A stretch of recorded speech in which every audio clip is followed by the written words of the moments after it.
C'est ici, dans le Chablais haut-savoyard, que se situe l'ancienne plâtrière d'Armois.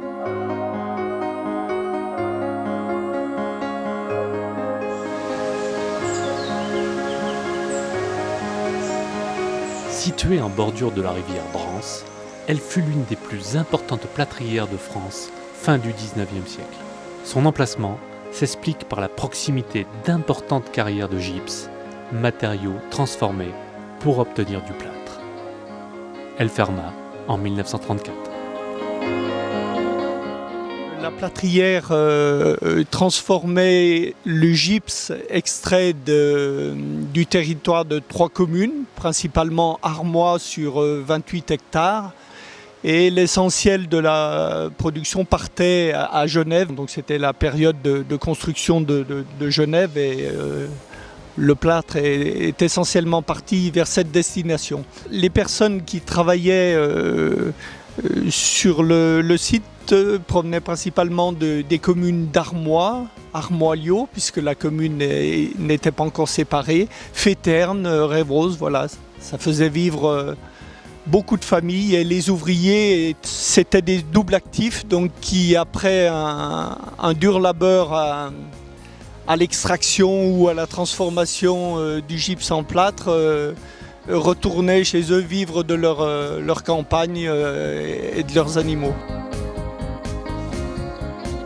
Une particularité du bâtiment principal, c'est les encadrements qui sont en faux albâtre, donc c'était des pierres taillées dans les meilleures veines de gypse.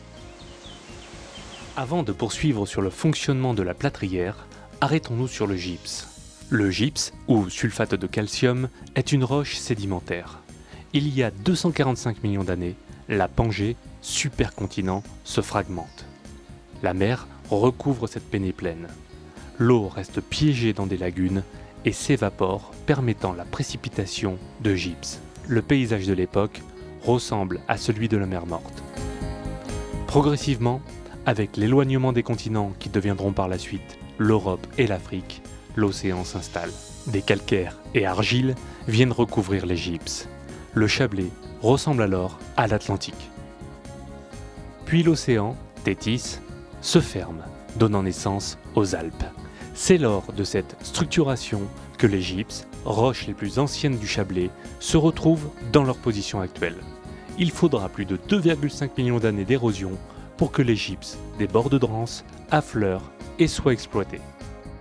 Alors l'extraction du gypse se faisait essentiellement à ciel ouvert. Donc c'était fait à la baramine et à l'explosif. Et donc c'était acheminé souvent par charroi ou directement par les chevaux. Et donc il y avait aussi un dépôt sur la commune de Féterne. Et pour acheminer le matériau brut, il existait une passerelle en bois qui a été détruite lors de la crue de 1888. Alors le gypse est d'abord chauffé pour enlever l'eau qu'il contient. Donc ça allégeait le matériau, il avait la particularité d'être beaucoup plus friable par la suite, donc plus facile à broyer. Le gypse, matériau brut, était acheminé vers les 7 fours, puis chauffé au coq.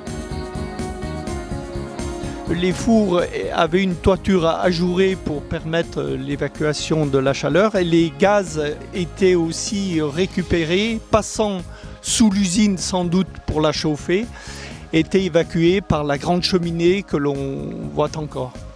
Une autre hypothèse sur la fonction de la cheminée serait la présence d'un four à foyer alimentant une machine à vapeur.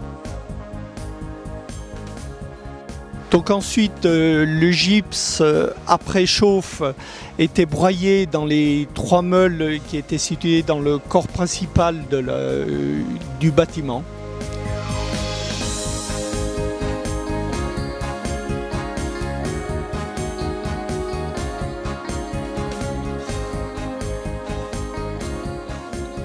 Les meules étaient actionnées par la roue à aube du canal de dérivation.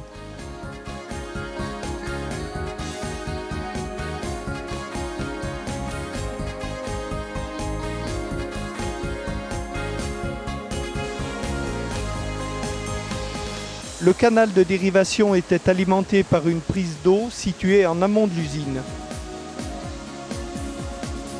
Un barrage en enrochement déviait partiellement la rivière Drance.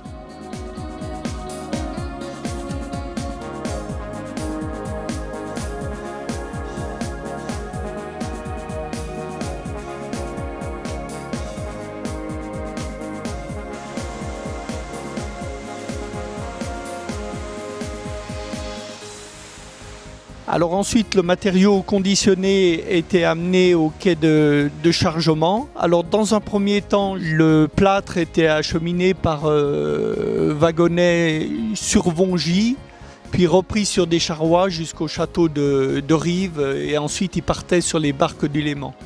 Puis après la construction de la route provinciale, en 1853, les produits partaient directement de l'usine, alors soit par charroi, puis ensuite par camion, pour être emmenés directement toujours au château de Rives pour expédition pour chargement des barques du Léman.